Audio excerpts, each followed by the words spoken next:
Hello, welcome back to some Logger Pro tutorials. In this video, I'm going to show you some of the functionality and commands in Logger Pro.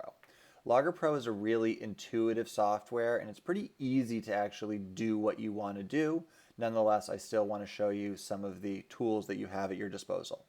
In the last video, we did some video analysis for a ball rolling across the ground, and at the end of the video analysis, we ended up with this graph and this data. So I'm going to try to make this data table a little bigger. So I'm going to find the, change the graph window size, click on the data table, and I can make the data table a little bigger. There's a lot of things going on here, and we will go into that. The first thing is video analysis analyzes motion in 2 dimensions.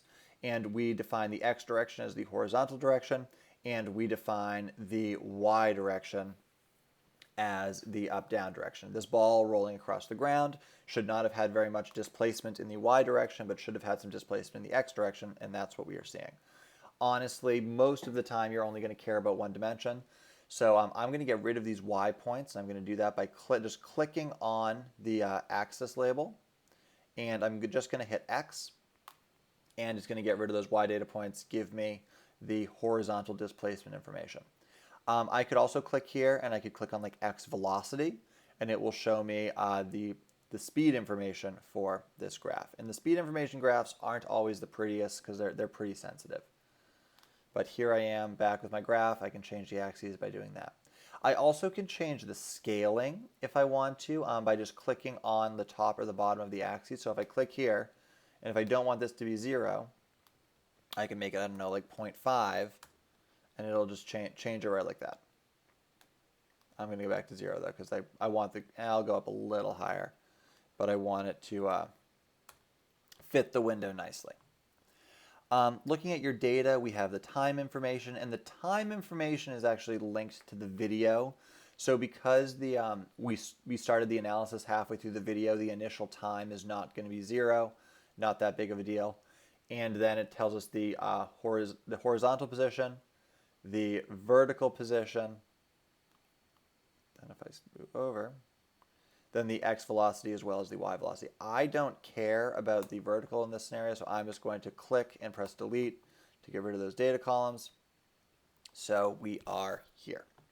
All right, some of the things I can do now that we are here. This button up here is called Auto Scale, and this button will essentially just fit all your data points to the graph very, very nicely. We're already there, so I'm not going to use it, but sometimes if you can't see all your data points or something just isn't scaled appropriately, this button is usually a good place to start. After that, you can just click on the numbers to rescale it if you think any more of that is needed. Other things, we have zoom in, zoom out. I honestly don't use these too much.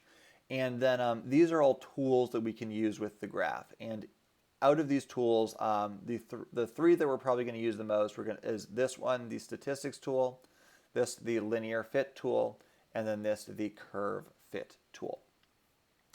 Looking at this data, I think this data looks pretty good. It's not unusual for sometimes to not get great data points, or especially sometimes the first data points or the last data points aren't always the best. If I have data points that I don't like, but I still want to do some type of analysis, if you click and drag, you can select the data points that you want. So like, let's pretend I didn't like these first 3 data points and maybe I didn't like the last 2. I can click, and if I grab the data points that I want, Logger Pro will only analyze these data points. This is a really, really big, this is a really, really nice feature. So I'm just going to show you kind of what we have here. The statistics button that lives here, if I push that, gives me a bunch of information. It gives me the minimum, the maximum, the average, the standard deviation, and then it will also tell me the deltas or the change. So in this scenario, it tells me that I analyzed the motion of the ball for 1.058 meters. So statistics are nice to have. Sometimes if you have like a curve or something, you need to like find that maximum value. This is a really good way to do that. The feature you're going to be using a lot, however, is the linear fit feature. If I click this, the computer will automatically create a line of best fit for your graph, and it will, the equation of the line, y is equal to mx plus b, give you the slope information, give you the y-intercept information, And then these two numbers, correlation and RMSE, these tell you how good the line fits the data. The correlation is going to be a number between -1 and +1. In this scenario, because my graph is showing a negative trend, my correlation is going to be a negative value. A correlation of -1 means a perfect fit, means that every single data point is right there on the line and it's beautiful. A correlation of 0 means the line has no relationship to the data whatsoever.